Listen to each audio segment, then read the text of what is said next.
All right, y'all, Rick Smiley Morning Show. Hey, listen, man, we are about to have a good conversation. It is Mental Health Awareness Month, and mental health is something that we all experience, but not everybody feels safe enough to talk about it. Joining us this morning is a trailblazer in the music industry and the founder of Silence the Shame Day, which is a movement dedicated to normalizing mental health conversation. Y'all, please welcome Shanti Das. Hey, happy to have you. Thank you for having me back. It's been a long time. I know. So much to get into. Yes. What inspired you to create Silence the Shame Day?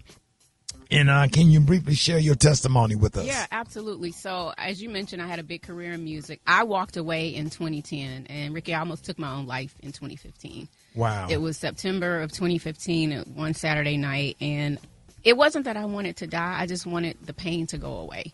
And my dad died by suicide when I was a child, and my best friend had taken her own life in 2014. And then coupled with a lot of the stress and anxiety that I dealt with in the business and didn't know how to properly talk about it. Because, prior to the pandemic, we weren't really normalizing the conversation around mental health. And so, long story short, I got the help that I needed. I called the Suicide Lifeline. And then I also texted my pastor, who happens to be Senator Warnock. I'm a member of Ebenezer. And he said, I'll pray with you, but you got to get help. And so that's what prompted me to start Silence the Shame. And I just really started talking about it. I was actually doing an interview with Ryan Cameron. I said, I don't know why people are so embarrassed to talk about mental health. We just need to silence the shame. Yeah. And that birthed the movement. And so today is National Silence the Shame Days, and we've had our own day for 10 years. But more importantly, we've been in the community doing the work. You know, when you have a death, it's not a class in high school or a class in college that prepare you for that. And it's like you're going about your normal day and you run into a brick wall. A brick wall. And I'm talking about your car is totaled. You're mashed up against a wall. Where did this come from? You know what I'm saying? And people don't understand how death can equate to depression and anxiety. And even suicidal ideation at times. Yeah.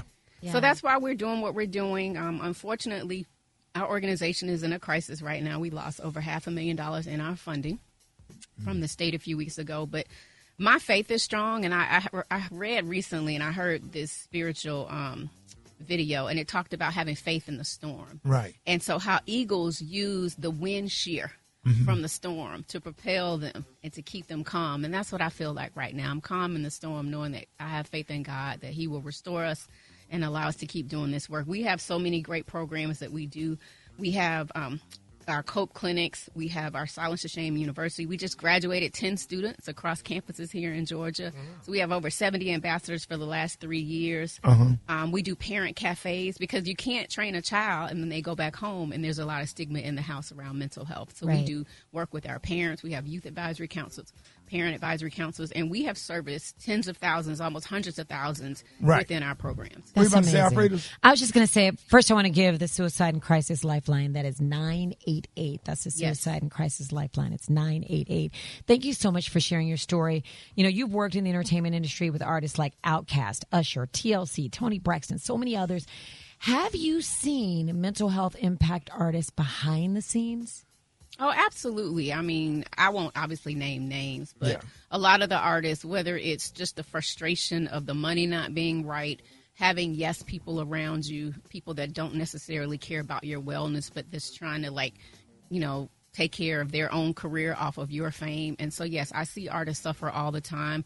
Artists turn to substance abuse and substance use. Oh, yeah. Right. And so they use that as a coping mechanism. That's why we've seen a lot of artists and celebrities and athletes over the years that have either, died by an accidental overdose or whether it was intentional. And so absolutely, I've seen it in the entertainment industry. And that's why I tried to reach back in and start talking to artists. A lot of artists like Carrie Hilson talked about her depression on a Silence the Shame event. We've had Jeezy, CeeLo, so many people. I would be more than happy to come and share. Oh, we would love to have you. To talk about depression and stuff. Because you depressed and you sad and you crying and you got to go on stage and you got a sold out show. Right. And my job is not to sing. My job is comedy. My job is to make them laugh. With dried tears. I'll never forget. I wrote about it in my book, that show in Cleveland at the Hard Rock. I cried all the way to the venue and cried backstage to the point where I was being introduced. And I had to look and make sure nothing was in my nose and get myself together, put my glasses on and walk right on stage. And so you were high functioning, but you were depressed. And so that's what happens with a lot of high achievers. I was the same way in 2015. I was still doing my show, ATL Live on the Park here at Park Tavern. I was working with artists. I was also, trying to do a lot of community service work in Atlanta, but I was hurting. Yeah.